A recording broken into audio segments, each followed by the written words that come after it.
The school hallway buzzed with chatter as students shuffled to their classes, among them a young boy named Armin. Stepped in, his worn-out backpack slung over his shoulder, looking out of place. His shoes, scuffed, patched, and barely holding together, squeaked softly against the polished floor. He walked hesitantly, eyes scanning the nervousness tugging at his heart. Whispers started immediately. Is he wearing those? Someone snickered. Before Armand could take his seat, a tall boy with slick-back hair and a smug grin blocked his way. It was Saad, the self-proclaimed king of the class. Nice shoes, new kid, Saad mocked, his voice dripping with sarcasm. What's next? Ironically enough, the class erupted. All of a sudden, king of the class clenched his fist, but kept his head down. Saad wasn't done. He grabbed a chair, stood on it dramatically, and pointed at Armand. Ladies and gentlemen, he announced, meet our charity case of the year. Someone get him a shoebox to live in. The laughter grew louder, each snicker like a needle piercing Armand's heart. His face burned with humiliation, but he remained silent. Little did Saad know the tables were about to turn in a way no one could have predicted. Armand sat silently at his desk, trying to disappear into the background. But Saad wasn't done. During lunch break, as Armand unwrapped a simple meal of bread and lentils, Saad swooped in with his gang of followers. What's this? Saad jeered, snatching Armand's tiffin. Oh, look, gourmet garbage. Tilted the box, letting the food splatter onto the floor. Armand froze, his stomach twisting in knots, his eyes fixed on the mess. The crowd laughed louder. Oops, my bad, Saad grinned, then pushed Armand lightly but deliberately, causing him to stumble back against a desk. The entire cafeteria roared with laughter. Say something, poor boy, or are you too scared? Saad leaned in closer, lowering his voice just enough for only Armand to hear. You don't belong here. People like you are meant to clean the floors, not walk on them. Saad fumbled for his words, but a humpuppy baby gesture helped him collect his thoughts and pull himself on another track.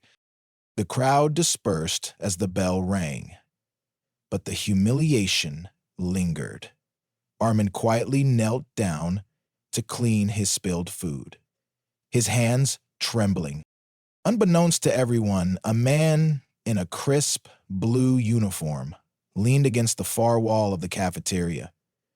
His eyes, sharp and calculating, had been following every move. He adjusted the badge on his chest.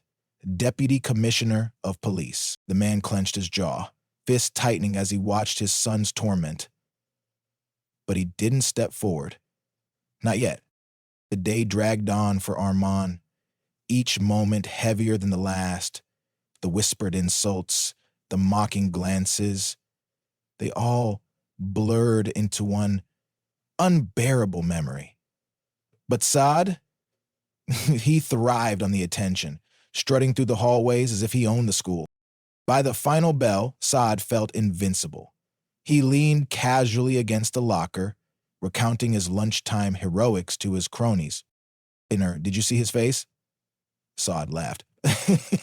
Pathetic. I should have recorded it. Would have gone viral.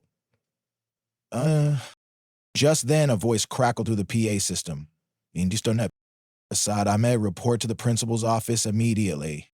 Saad frowned but shrugged it off.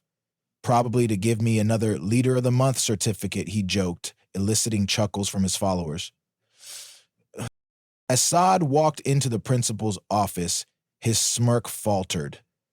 Sitting across from the principal was a man in uniform, sunlight glinting off the badge on his chest.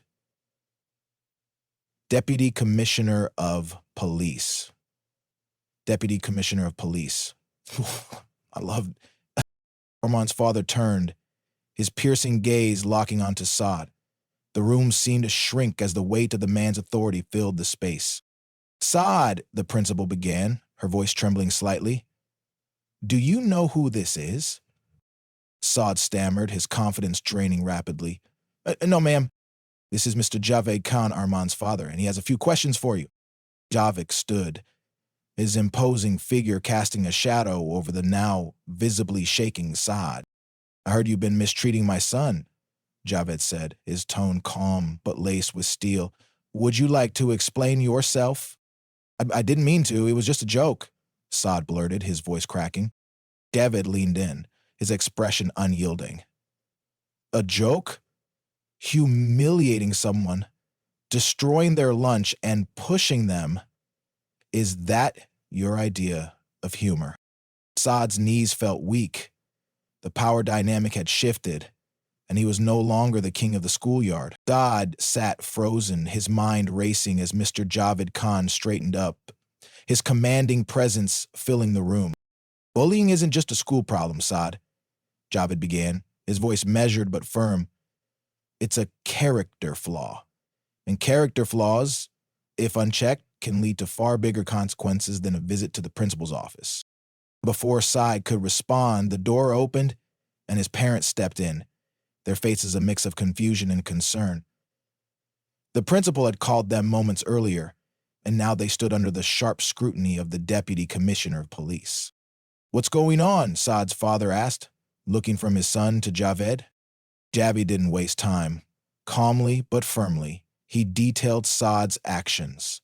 Every insult, every shove, every act of humiliation. Saad's parents paled as the reality of their son's behavior sank in. Saad, Javed said, turning back to him, you owe my son an apology. Not just for today, but for every time you've used your position to hurt someone. And it won't stop there. You'll address the entire class and take responsibility for your actions. What are you gonna do? Won't doubt that miniguera anymore. Saad's face burned with shame. He nodded, his voice barely a whisper. I'm sorry. I didn't realize. That's the problem, Javed interrupted. You didn't think, but now you will. The next morning, Saad stood in front of the class, his usual arrogance replaced by a nervous humility. He stammered through his apology, his voice trembling as he admitted his wrongdoing. As he finished, the students turned their attention to Armand, who sat quietly in the back. This time, the whispers were different, not of mockery, but of admiration. After class, several students approached Armand, offering kind words and gestures. One even invited him to sit with their group at lunch.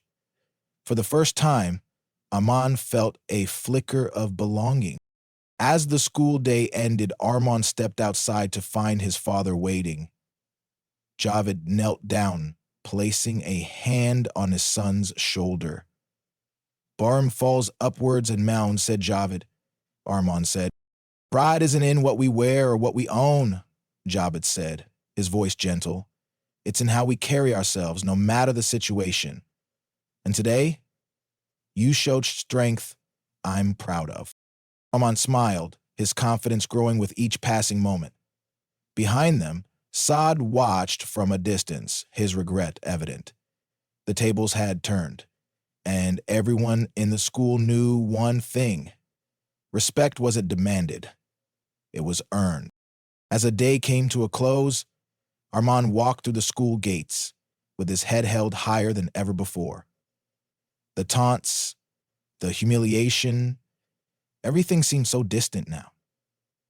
He'd learned that strength wasn't about wealth, power, or what others thought of you.